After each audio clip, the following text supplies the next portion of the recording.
Olá pessoal, tudo bem? O meu convidado de hoje é o professor Everaldo de Oliveira Andrade, professor de História Contemporânea na Universidade de São Paulo. O Everaldo é autor de várias obras e vários artigos, dentre eles a Revolução Boliviana, de 2007, livro que saiu pela Unesp, e em 2019, Haiti, 2 séculos de História, que saiu pela editora Alameda, aqui em São Paulo.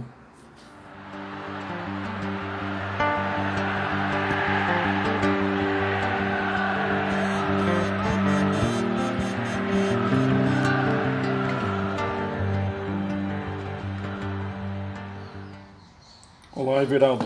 É um prazer tê-lo aqui conosco. A primeira pergunta que eu quero te fazer é a seguinte. No seu livro Haiti, 2 séculos de História, publicado pela Alameda em 2019, você ressalta a interferência e ingerência dos Estados Unidos na política do Haiti, pelo menos desde 1915. O que explica o fato de os Estados Unidos continuarem sendo chamados de democracia e terra da liberdade após tantos golpes a que submeteram praticamente todos os países latino-americanos?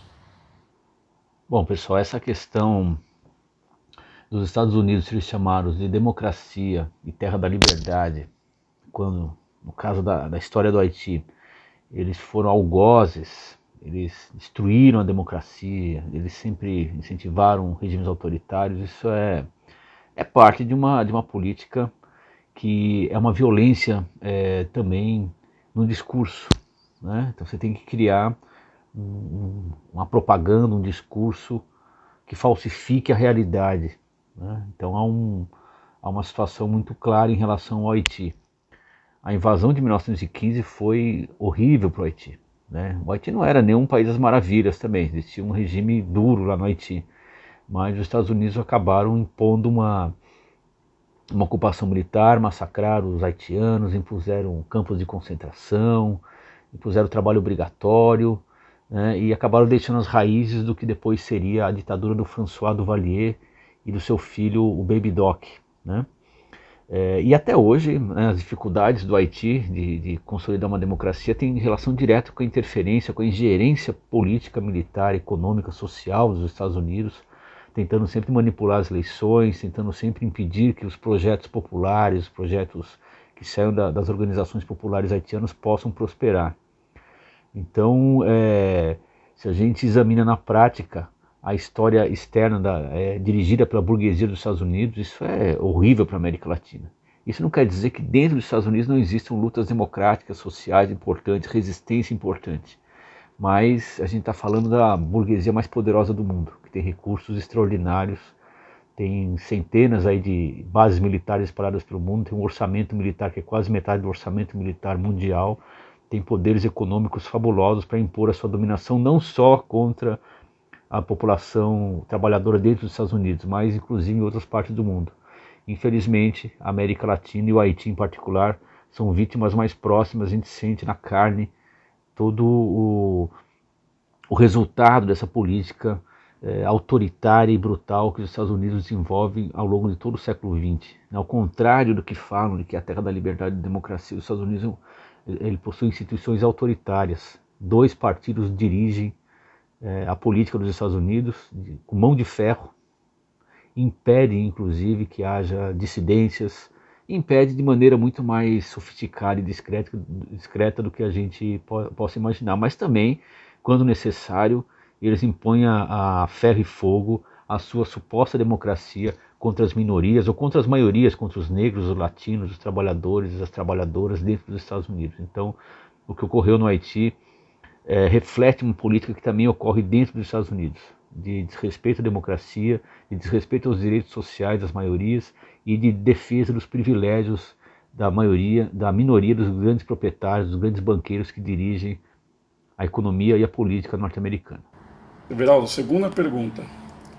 Se levarmos em conta os produtos e bens culturais que consumimos, incluindo a literatura, a música e o cinema, poderíamos afirmar que no imaginário de certas pessoas, Miami está mais perto da classe média brasileira que os nossos países vizinhos?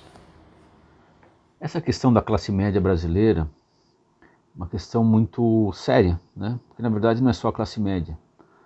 Há um projeto de décadas desenvolvido pelo aparato ideológico e cultural dos Estados Unidos para promover uma camada média, uma pequena burguesia dos grandes centros urbanos latino-americanos que se aproxima dos seus valores culturais e sociais. Essa classe média, devidamente servida por produtos culturais embalados pela máquina de propaganda ideológica dos Estados Unidos, é um instrumento de estabilização social. Esse é um projeto que vem já do período pós-Segunda Guerra Mundial e que no Brasil se desenvolveu de maneira muito eficaz do ponto de vista dos valores culturais dos Estados Unidos. É um pouco a ideia que é possível ver em qualquer grande filme hollywoodiano, daqueles grandes heróis, aquelas grandes batalhas e guerras e tudo mais. Ali é filtrada uma política cultural homogênea ou hegemonista, melhor dizendo, não só homogênea, mas hegemonista, que busca criar valores comuns supostamente elevando os Estados Unidos e o seu presidente como defensores da democracia contra os grandes inimigos do mundo. E o complemento dessa política de aproximação dos valores dos Estados Unidos com os valores da classe média brasileira, por exemplo, se dá no consumo de produtos ou na veiculação, né, de um tipo de consumo vinculado, ligado não só a uma indústria de produtos, mas uma indústria cultural também. Então, o lugar de Miami, né, tem um pouco esse lugar, esse imaginário de que lá é a terra da prosperidade, de que lá funciona a democracia, de que lá o empreendedor dá certo, de que lá são respeitados. Essas são tudo ideologias, falsificações da realidade. E um outro complemento disso é dar as costas ao que é não só brasileiro, autenticamente nacional, mas o que é latino-americano, que é o nosso espaço no mundo, né? O Brasil tem um espaço no mundo, no convívio com outros povos ibéricos e latino-americanos. Esse é o nosso espaço cultural, da nossa língua, da nossa cultura, com a África também, evidentemente, com a Europa, mas a América Latina tem uma especificidade histórica que deveria, pelo menos, ser muito mais desenvolvida pela cultura brasileira, o contato e tudo mais. Então aí é necessário um projeto político e cultural de aproximação ou de reaproximação com a cultura local brasileira e latino-americana, para que isso possa inclusive se refletir na nossa produção cultural e no reconhecimento das nossas especificidades como brasileiros, né? Então nós somos muito mais africanos e latino-americanos do que essa classe média com seu que se vê endinheirada, se vê parte desse mundo estadunidense, pensa, né? Então, quando você é capturado por essa cultura do consumo, não é só consumo de produtos, mas de consumo cultural, e você é muitas vezes vítima porque não percebe todo o projeto que está por trás disso, você se afasta ou se envergonha do que existe de mais autêntico, nacional, e regional e latino-americano. Então é um projeto cultural por trás disso. E a resistência a esse projeto é um projeto cultural nosso também. Então, estudar o Haiti, estudar a Bolívia, estudar o Peru, Paraguai, Argentina, esses países, estudar no sentido de ter atenção pela cultura, pela produção, criar canais de contato entre esses países é uma das formas de se contrapor e de criar uma cultura cosmopolita, não de oposição aos outros países do mundo, mas de respeito à diversidade. Então a história do Haiti, por exemplo, ela mostra muito disso, né? Que a diversidade e a criação cultural e política, inclusive, ela nasce nos lugares de fronteira, nos lugares onde a humanidade se confronta com a sua quase desaparição como civilização. Então talvez o Haiti seja um caso emblemático. Então é numa situação limite, muitas vezes, que se criam grandes alternativas e grandes possibilidades para o futuro do conjunto da humanidade.